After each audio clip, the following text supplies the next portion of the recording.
That's a good sight right there. That's a start, right? Yeah.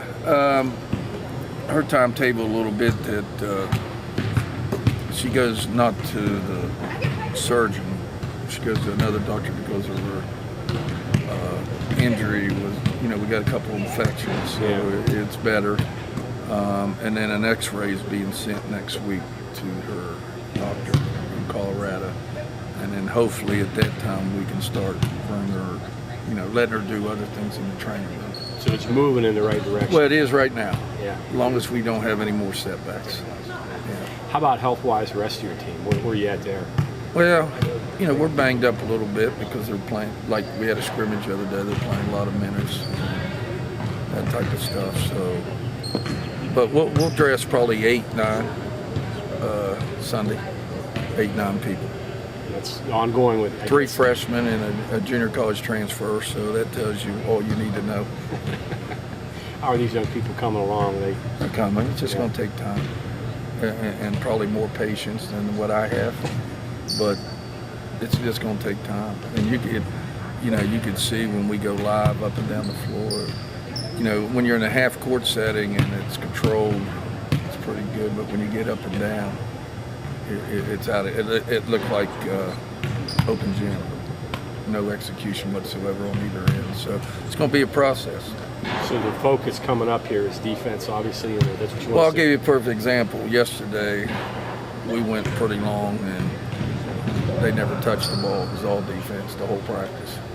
So today we'll do a little bit more offense, but we got to learn. If we're not going to score, we got to keep them from scoring until we learn how to score too. So, we got to get better in all areas, and it's just going to take a lot of hard work. So preseason practice has almost been like basketball camp for you. Absolutely, absolutely. Breaking everything down. I've changed.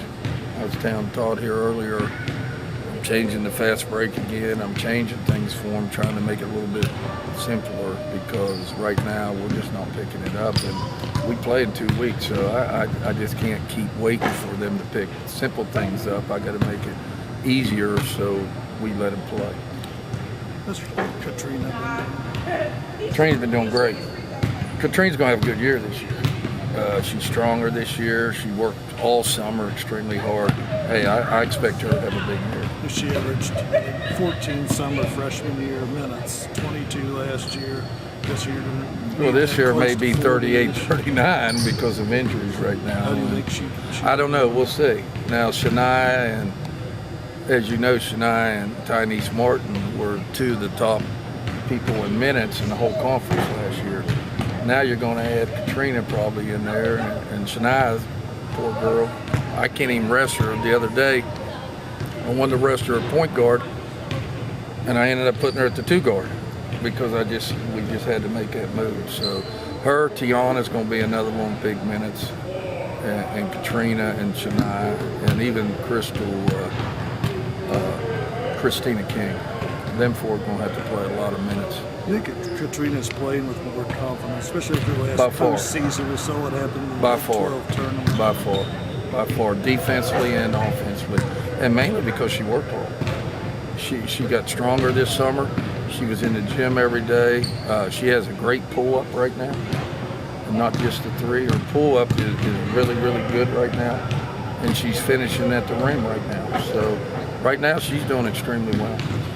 One of the biggest conundrums you might have early is that you may have to shorten games to win them, but you need to play to get your guys experience and do the things that you want to see. Well, you don't want to change your whole system. Right. Nothing's more boring than watch a women's team walk up and down the floor. I mean, we have problems getting a crowd now. Can you imagine if I start walking the ball up? Yeah. What will occur? But at least limit some possessions. And, right, as a coach, we all understand that. As a fan, we don't want to see that. And our girls, I mean, Shania and Ray don't want to walk it up. Yeah. Katrina don't want to walk it up. Our girls don't want to walk it up either.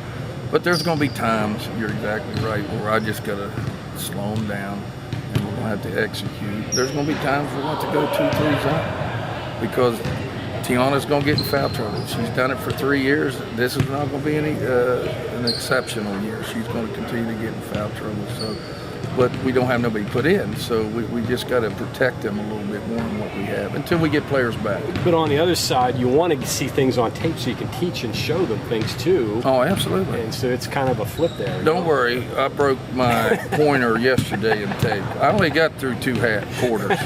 So today we're going to watch. I've decided now with this team, I only watch 1 quarter at a time with them because 2 quarters put me over the top. I broke the control and practice was not a lot of fun. So today we're going to watch 1 quarter. Yeah. And then hopefully it won't be as bad. How's the switching been into helping? Is that coming along, or that's not a big part of your defense? Yeah, no, they don't get staggers. Our new players don't understand staggers. They don't understand wall screens. They don't understand why you, on picks at the elbows, we call them horn picks. You don't switch on those, but you switch on wing picks. I mean, it's just those type of things. They're switching on the horns pick and not switching on the wing pick. It was just, it was crazy the other day. It was just crazy. They'll get it though. Eventually they'll get it. Yeah. Eventually they'll get it, and if we get some players back, it's going to make our bench stronger in the long run. Just hopefully, we get some players back sooner than later. How's the shooting been? Good, other than when they get tired. I mean, I'll be honest with you. At the end there the other day, we didn't have any legs, and everything was short, even in the paint. So it's just, and I understand why. But, they got to get used to playing a lot of minutes, and then they'll get in better condition. They'll get in better condition. Has it been having Crystal? Well, it's great because they can go to her, and I can use her as an example. Don't cry to me, cry to Crystal. And she'll tell you how it was when she was here and why you should fight through this, because at the end, it'll make you a better person, a better player. And so she, and Yaya Dunning also. So they've been great having them on staff because players will go to them and ask, and I know they're making fun of me, but that's okay. They can, they need to have those conversations. Did she put on a gold jersey? Oh, believe me, I've thought about that. Y'all too. I thought about getting her knees lubricated and get her going too. But as a matter of fact, we're willing to take a guy and put a wig on him if we could get away with it right now. So we'll see what happens. She indicated to you when she was playing. Yeah, you could tell. And Crystal was always the one who was talking to the team when she was here. She was a great leader, so it doesn't surprise me she ended up getting the coaching. These players that play for you, then they come back as graduate assistants or assistants. There are any surprises with you? No. They've seen pretty much everything. Yeah, absolutely. And that's what's good, and it's good that we're in a position to help former players right now. And I think that's important to take care of your players. Your players gave you 4 long years, and to put up with me for 4 years, should I owe them something. So, to bring them back, and they love coming back. Lene Montgomery's going to come back. Her knees bother her, so she left overseas. She's going to come back, train here, rehab here, and then go back overseas and stuff. So all our players come back. They want to work out. They want to be around, and we love having them around. I don't know if it happened while you were at Salem. Did you ever get a chance to coach against one of your former players? No. That hasn't happened? No, not yet. Day when that does happen? Yeah, that'd be great, as long as we win. It won't be a proud day if we lose. Hey, I'll like him. I'll give him a big hug before the game and after the game, only if we win. And I'll give them a handshake if they beat us after the game. What do you want to see in the next 2 weeks for it? Well, that's important. We just got to continue to teach. It's all about teaching right now. It's all about that. It's not about anything else. It's all about teaching. It's all about repetition. It's all about making it simple in communication and that type of stuff. So that's what we really got to do over the next 2 weeks. Like I said, I'm changing the break because it's complicated. It's not real complicated, but they're making it complicated. And they're not running the right lanes, and our spacing's terrible and all that. So we're going to make it, spread it out a little bit more, make it simple.